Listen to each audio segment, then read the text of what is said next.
Do you consider yourself a high achiever? Smart, driven, highly successful? I am so excited to have you. My name is Julia Arndt and I'm the host of the Stress Podcast.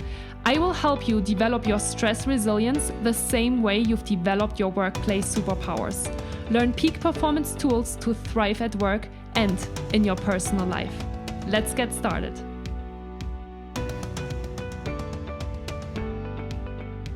Hi everyone and welcome back to the Stress Podcast. I'm really excited to sit here today in the new year with Dr. Cori Stern and record a new podcast episode for you. So hello and welcome, Dr. Cori Stern. How are you today? I'm doing good today. It's been a very, very busy day and I'm working on while I'm getting a lot of things done. Great. Wonderful. Yeah, I think we all do. I think we're all used this week in order to kind of get back into the swing of things. And I'm really excited to talk with you today about all things health, because I know that's what you're specializing in. But before we jump into all of these different things, I always ask three just really simple, basic questions to my podcast guests, just to kind of get grounded and also understand who you are and what you've been up to. So the three questions are: where are you located? What time is it? And what have you been up to before jumping on the podcast with us today? I'm in New York City and it's 2:20 p.m. and I have done about 100 things before sitting down to talk to you. I have two dogs that spent an hour walking in the park this morning, which is, the high point of my day usually. And then come home and feed the dogs. And I have a special needs son, so I cook him a healthy breakfast. And then I have to I ran out and did a bunch of errands. I was at the post office and the bank and the health food store and came home and did some paperwork up until this moment. Amazing. Okay, well, we are really excited to have you today. Tell us a little bit more about who you are and what you do in your professional life. Well, my degree is in chiropractic, but I decided to specialize in natural nutrition. I had an experience when I was a teenager where I healed my own chronic strep throat infection using nutrition. And that led me on a journey of wanting to be able to help other people with the same thing. And in New York State, you can practice nutrition as a chiropractor. So I decided to get a chiropractic license so I could do that. And I own my own private practice in New York City. And I also teach other practitioners how to help patients with nutrition. I have my own health channel on YouTube, and I also run my household. So I am a very busy, So a very busy person. Yeah. Yeah. Mm-hmm. Kind of a typical New Yorker. Always Hopefully, kind yeah. of running around and adapting to this fast-paced life. Yes, I've been here all my life, so I don't know any other way of living. Yeah. Cori, I'd love to go back a little bit to kind of that first story that you shared with us in terms of, you had strep throat, chronic strep throat, and you healed yourself. Take us a little bit back into that, situation and into that experience. How old were you, and how did you just kind of know how to heal yourself? So I think my story really starts before I was born, with my parents being very unhealthy. My parents were both heavy cigarette smokers. They also smoked a lot of marijuana. Pretty sure my mom was doing all that while she was pregnant with me. And they were raised on a poor diet of basically what I call garbage food. It's not actually food, it's processed products. So they were not in the best of health. And that's what my body got made out of as a fetus. And then as a baby and young child, I was being fed that also. I remember having Pepsi in my baby bottle.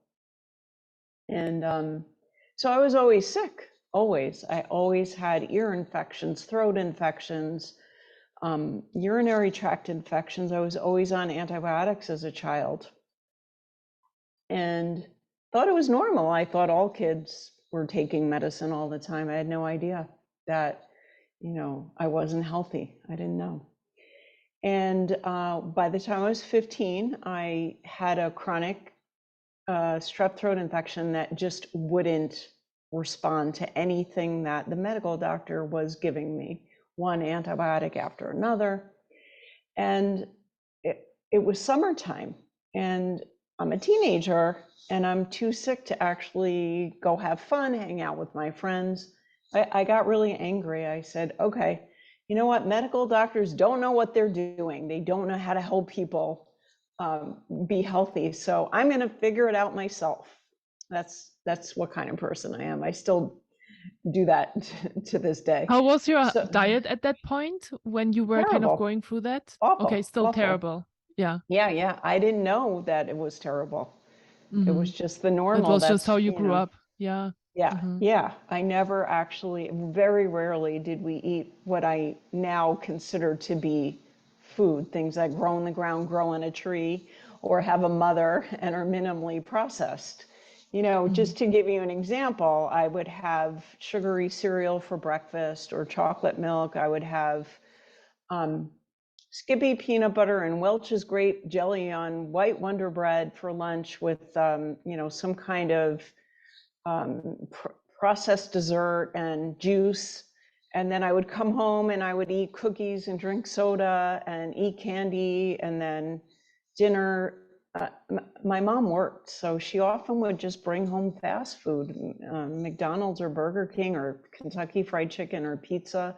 Then I would eat more sugar after dinner. So that's all I ate. So now I'm 15 and I'm sick in bed, and I decide I'm going to figure out how to fix myself. So I started doing research. And this is back in the mid 70s because I'm going to be 60 very soon. And I was reading books. We didn't have computers back then. There was no search engines. And I Yeah. read a magazine that I stumbled on called Prevention. And it Hmm. was the only alternative health magazine that was readily available at the time. And when I read that magazine, I discovered that there was actually a connection between what you eat and the state of your health. And that was the first time that I ever understood that. So I understood then exactly why I was so sick. And I decided to change my own diet when I was 15. I was working as a babysitter, making $1 an hour at the time, which was big money back then. And I spent all of Hmm. my own money on food.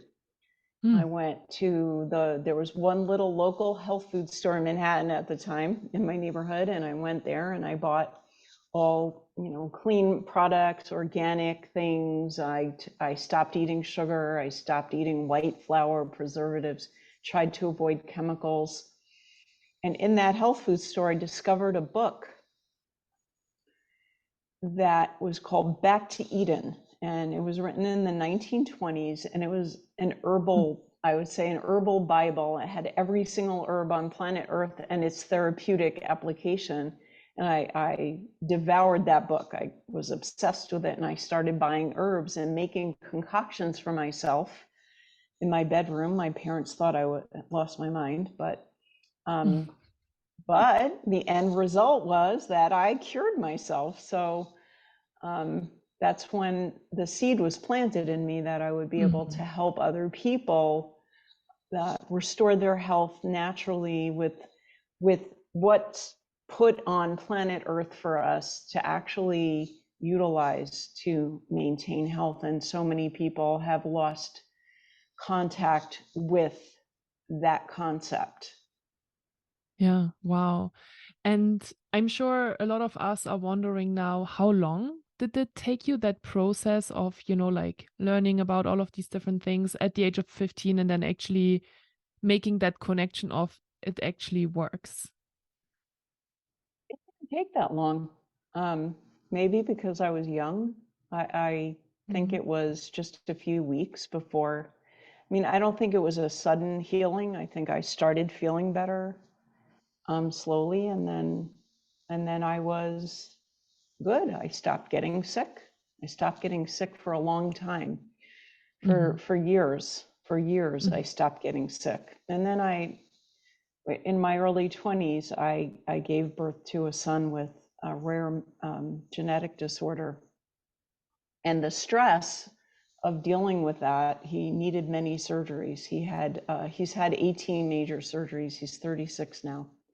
Wow. The stress of dealing with that as a young mom caused me to start eating badly again, and Mm-hmm. my health suffered. So I went through um, a process again of figuring out how to help myself and clean up my diet.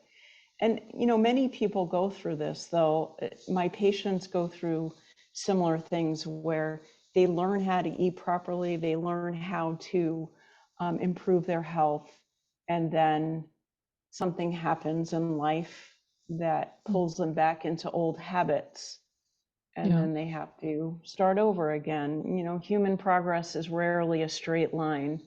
Yeah, wonderful. Yeah, absolutely. I can totally relate to that as well. I feel like I grew up eating, home cooked meals. My granny was actually cooking for us lunch. Because in Germany, when you go to school, it kind of finishes at like 12 or 1. So we would always go to my grandma and grandpa after school, and she would cook for us. And you know, she would have, kind of like the healthy German diet, like lots of butter, but definitely some kind of veggies and things like that. She was always very conscious about cooking healthy in her mind, right? She's 89 now. And I'm sure there's obviously that we have like different perceptions of what healthy is, but we did have a lot of sweets always after lunch.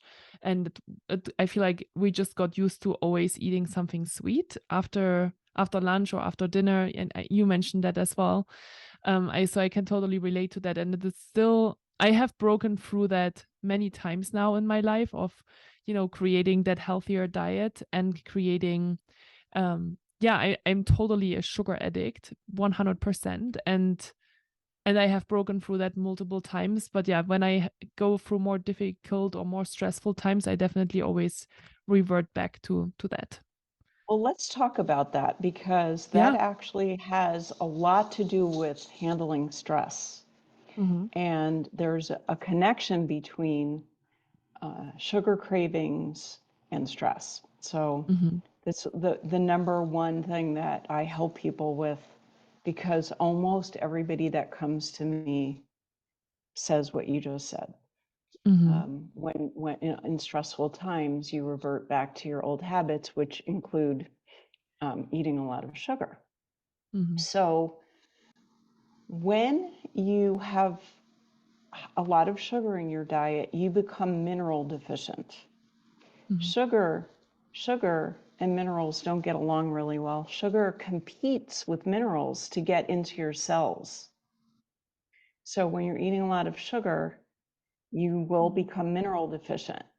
And the Mm-hmm. other aspect to this is that when you're under stress, you need more minerals, and you burn more minerals when you're under stress. So the stress itself causes you to become mineral deficient.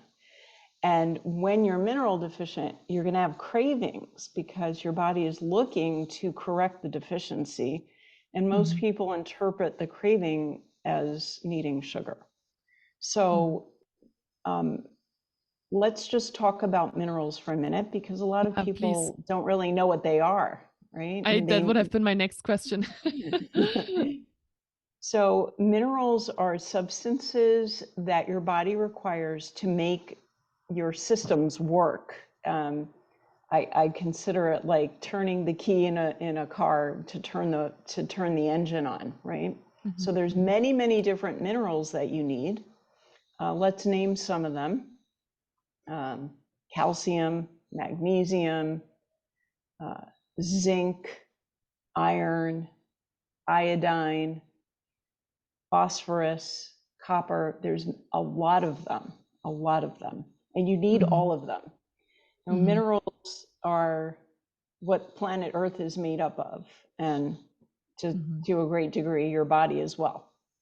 Mhm. So if you are deficient in any of those minerals, or you have uh, less of one, or you don't have the right ratio of them, your body systems are not going to work properly.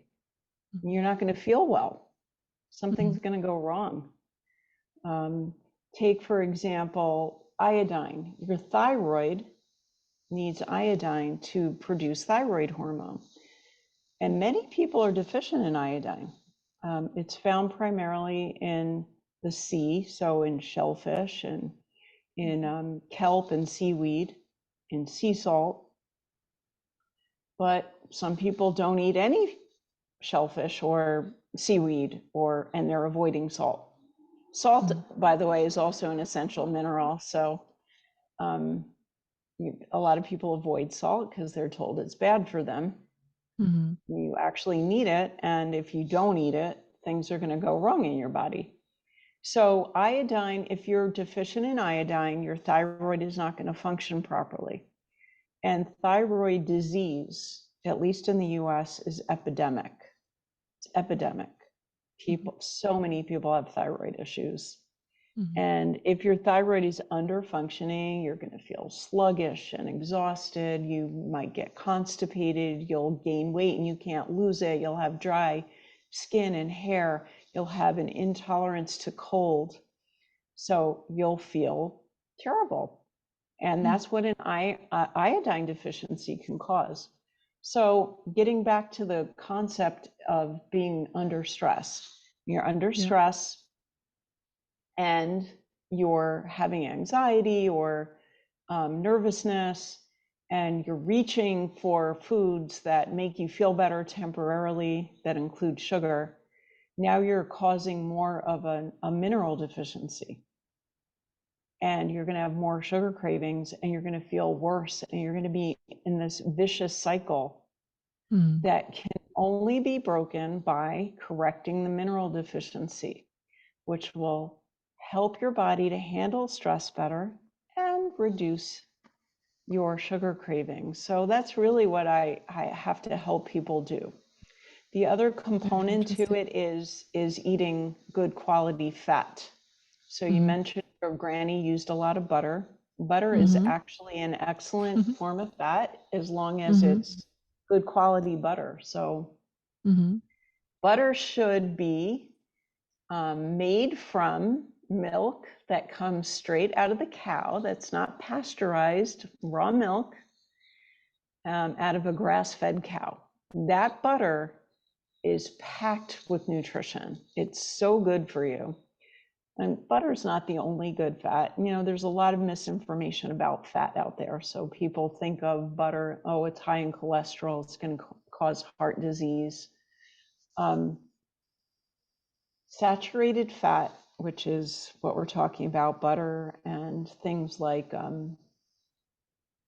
any kind of animal fat, is actually essential nutrients.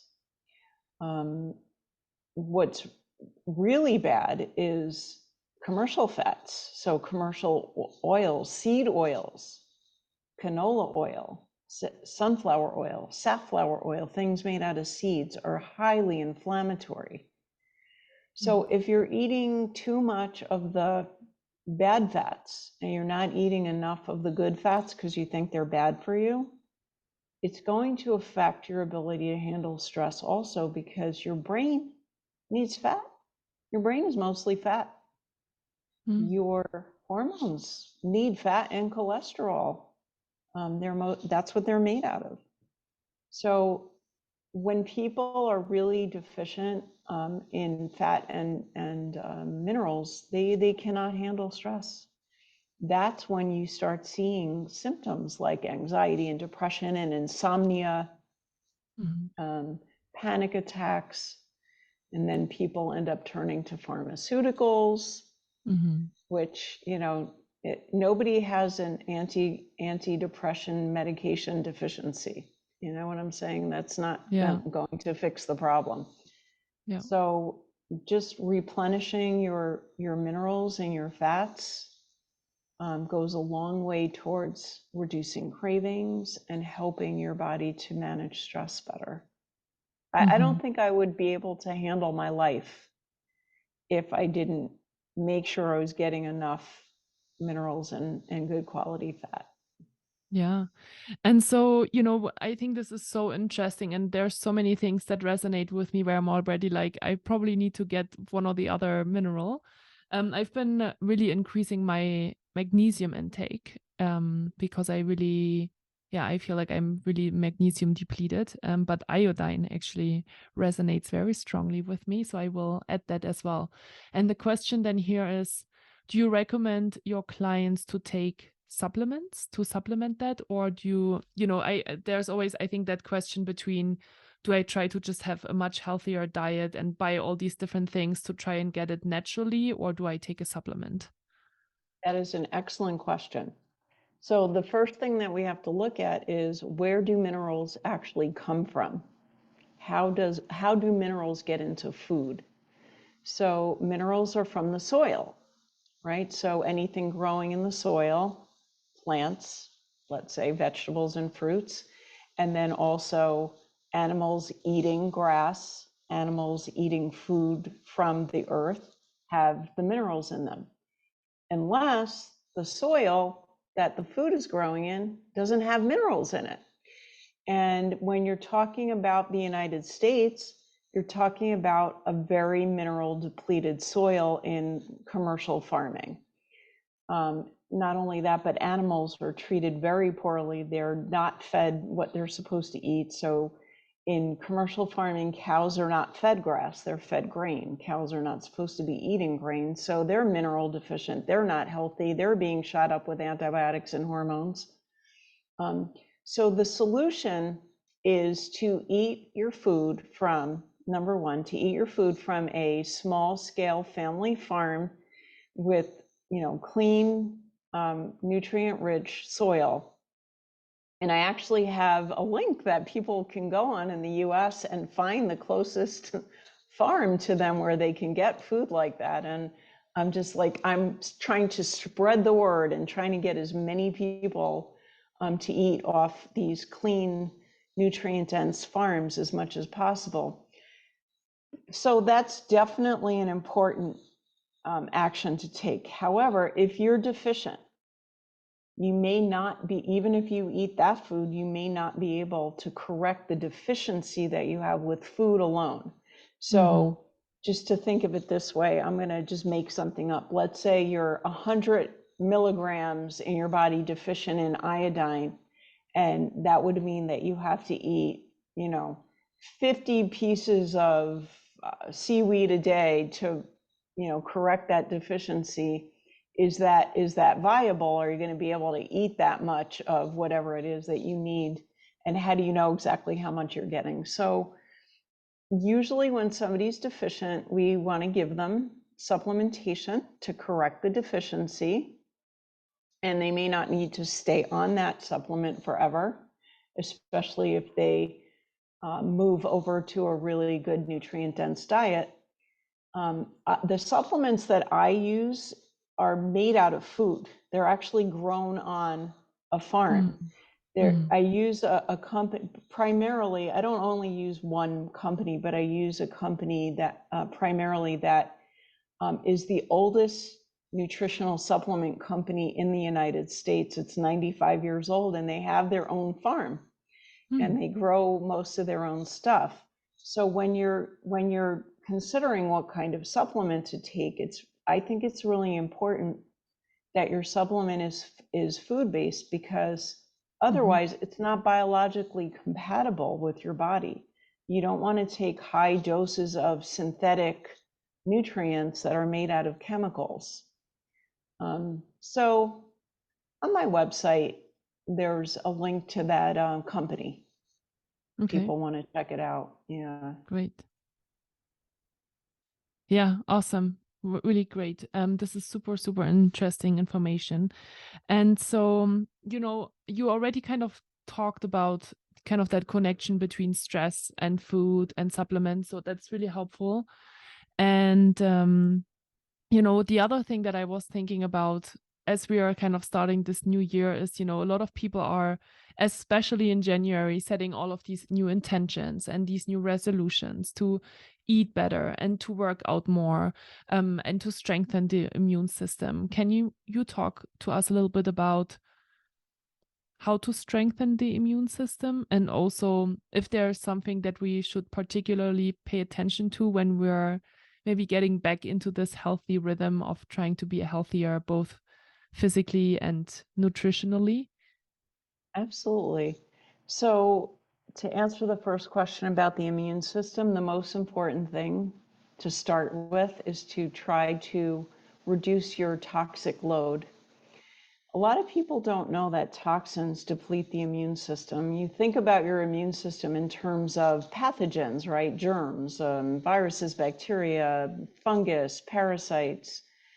But the immune system responds to toxins the same way it responds to germs. It attacks anything that's, considered a foreign invader that's posing a threat to the body. So, just give you an example. You're brushing your teeth with a toothpaste that has fluoride in it, and fluoride is toxic. And now every time you put that in your mouth and your body's absorbing some of it, your immune system is getting activated and trying to do something about it. This is one of the biggest ways of depleting your immune system, is exposing yourself over and over to toxins. Mm-hmm. And there are so many ways of exposing yourself. So some toxins you're not going to be able to avoid because they're in the air. And even if you go, let's say you go into somebody else's house and they've just sprayed the air with some toxic air freshener and you're breathing that in and you didn't know that was going to happen, that was unavoidable. So what I tell people to do is control what you can control. Mm-hmm. Clean up your own area, clean up your own environment. So Mm-hmm. number one, with food, avoiding processed products that have chemicals added.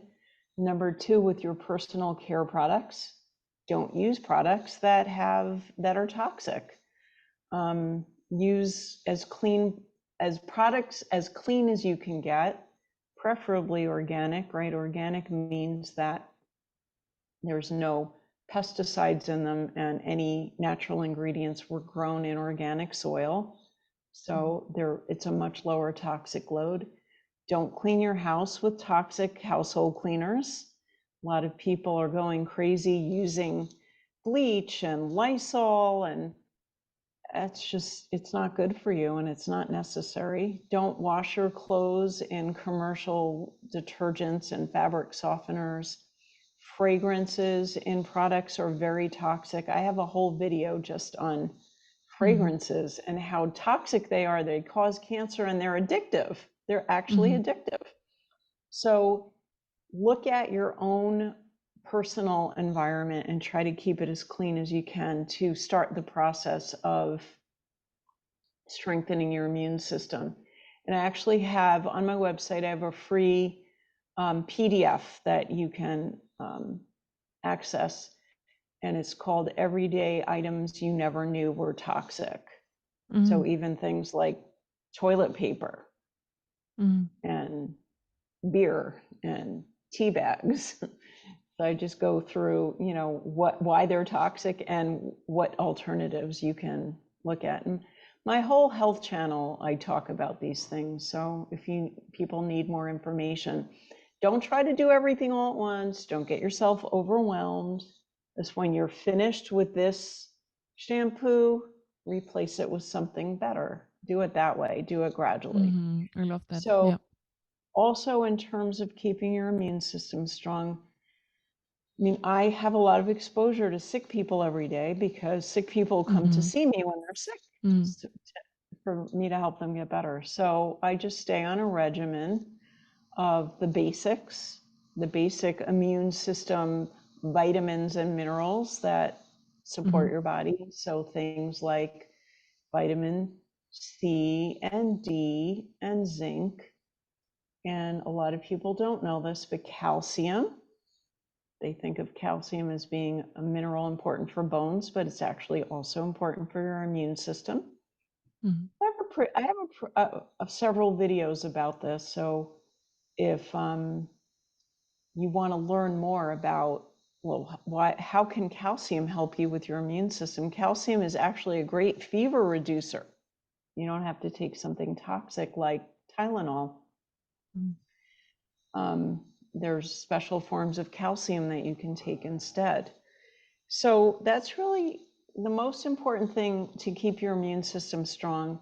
Avoid toxins, eat nutrient-dense food, correct your immune system vitamin deficiencies, Mm-hmm. make sure to get enough sleep Mm-hmm. because you do most of your healing in your sleep. Mm-hmm.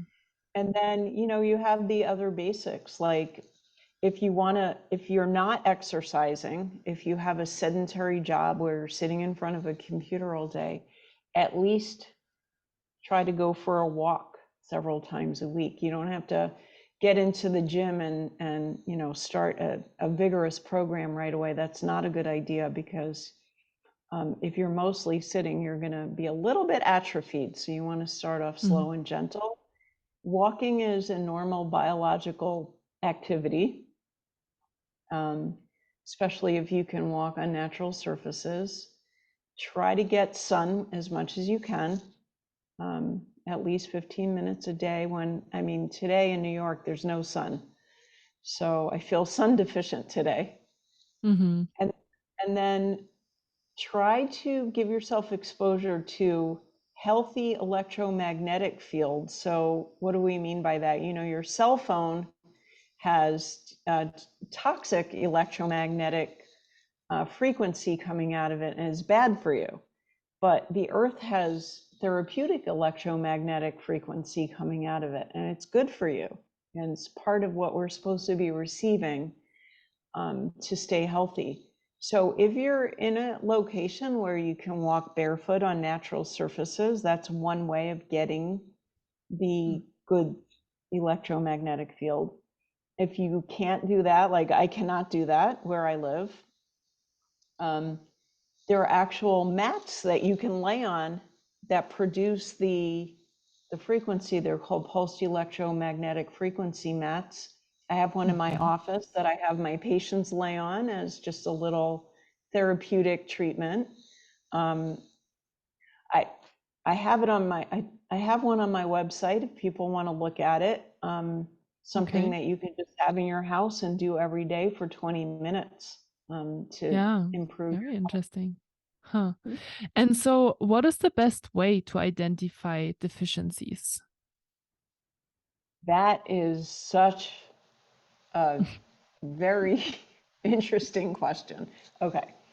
So, in my opinion, and different practitioners are going to have different opinions about this. In my opinion, Mm-hmm. the way I do it Mm-hmm. is through a technique called muscle testing or applied kinesiology. Some people might have heard of this.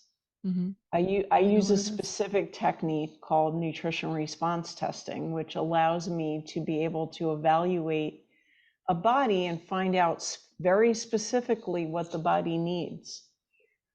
I find this the most accurate way of determining what a body needs. I've been doing it for many years with great results, and my evidence is in the results, right? People get better. Mm-hmm. Mm-hmm. Functional medical doctors will do blood work, and that's how they'll find out. Mm-hmm. So I'm not saying that doesn't work. It's usually somewhat expensive, and I just find that my way of doing it seems, at least from my observation, to work more effectively and be much less expensive. Mm-hmm. So this is something that I'm able to do both in person as well as virtually. So I have a lot of Mm-hmm. virtual patients. we Mm-hmm. get the same great results, whether it's virtual or we have a body in front of us. If Mm-hmm. you, if anybody, any of your listeners are interested in finding somebody that does something like this in their area, I can refer you. I Amazing. teach it, so I know everybody in the United States that does what I do. Uh-huh. Incredible. Yeah, thank you so much. That's so interesting. And I think, you shared already so many valuable resources that we can find on your website. What is the website link? And I will obviously link it to the show notes as well, but I do want to just mention it out loud as well. Yeah, so it's really simple. It's drcori.com, drcori.com. So Right. on that website, you can get your free PDF about the everyday items that you never knew were toxic. You can Mm-hmm. look at that supplement company that has supplements made out of food. It's called Standard Process. Then I have a Mm-hmm. few items that are really that I love on my website that I sell. Mm-hmm. Everything that I have on there are things that I use for my own health. And then I Mm-hmm. also have a YouTube health channel, Dr. Cori Stern, Take Control of Your Health. So you can find that on YouTube. And I have Mm-hmm. many videos on every health topic, from diabetes to thyroid issues to adrenal burnout to stress, managing Mm-hmm. stress naturally, heart health, immune system, anything you can think of. And Mm-hmm. I'm putting more as often as I can. It's hard to find time to do it, but Yeah. Wow, it it's my sounds like you passion. created an amazing library of things. Yeah. I do have one more question, and it's more of a personal question, but I do want to share it just, here in the podcast as well, because some people might relate to it. So as I mentioned, I've been, getting into kind of the new year, starting to be more active again. And I just have recently kind of reignited my passion for hot yoga. And and I've been sweating a lot, and I've been really wondering, do I need to pay attention to like the mineral intake? Like, what do I best do in order to make sure that I'm not depleting myself and actually do something for myself that's unhealthy for me? Yeah, great question. And this would apply to whether you're doing hot yoga or going into a sauna on a regular basis Mm-hmm. or heavy exercise where you're sweating a lot. So sweating is really good for you because it Mm-hmm. detoxifies your body. Mm-hmm. But you do lose minerals and water. So you have to make sure, Mm-hmm. number one, that you stay hydrated. And number Mm-hmm. two, a very simple way of making sure that you don't become mineral deficient is putting a quarter teaspoon of good quality, let's say pink Himalayan salt, in an 8-ounce serving of water and just sipping that. Mm-hmm. And if that tastes good and it makes you feel good, you might even need a little bit more. So you Mm-hmm. don't have to worry about overdoing it with that. I mean, you're not going to put a whole salt shaker full, but just, a teaspoon a day is going to be good for you. And then, or some good quality electrolytes added to your water if you prefer. So some people don't Mm-hmm. like the taste of salt, but electrolytes basically are salt. That's, electrolytes are, and pink Himalayan salt also is loaded with other minerals. It's not just salt. Mm-hmm. So that's why we have people do that. I have so many people just adding a little salt to their water. And people come back to me and say, wow, that was a game changer. I can't believe how much better I feel, especially if they've been avoiding salt and they're Huh. salt deficient. So I have a video on that. What happens when you don't eat salt, it's called. And Mm-hmm. that was a very popular video because there's so much misinformation about it. But yeah, good for you doing the hot yoga. It's wonderful. And It is, yeah. just bring a bottle of salt water with you, and you can even sip it throughout the class. Yeah. And if you get lightheaded, that is a definite symptom Kind of of the being, symptom. Mm-hmm. yes. Mhm. Mm. Very interesting. Well, thank you so, so much. This was so interesting. And I'm really excited that we got to talk today. So thank you so much for all of the information. Again, I will share all of the things that you mentioned in the show notes as well. The main website to find Dr. Cori Stern is drcori.com. I will definitely make sure to check out that website as well. And maybe one last question in terms of books and maybe reading material. Is there a book that you feel like has changed your life in that regard? Oh, That you yeah. maybe keep on reading, or that you constantly, reference and tell people to read? Yes. There's a lot of them, but if I'm going to Mm-hmm. pick one, it's called Nutrition and Physical Degeneration. Mm-hmm. And that is the basis for my understanding of how Mm-hmm. nutrition creates health. And there's a lot of photos in there too. So if you're somebody that doesn't like to read and you just want to look at the pictures, they speak 1,000 words. So that's a great one. And then also maybe Lick the Sugar Habit is a good one by Mm-hmm. Nancy Appleton. Yeah. Okay, great. Well, thank you so much again. And if you have been listening now to this podcast, my dear listener, and you feel like you found this information super helpful and you would love to share it with somebody else because you know a couple of different people that are maybe sugar cravers, then make sure to share this podcast episode with them, because it will help them as well to start better into the new year. So thank you so much in advance for doing that. And yeah, I hope that I hear you and see you again in the next podcast episode. Take care until then, and I'll talk to you soon. And thank you again, Dr. Cori Stern.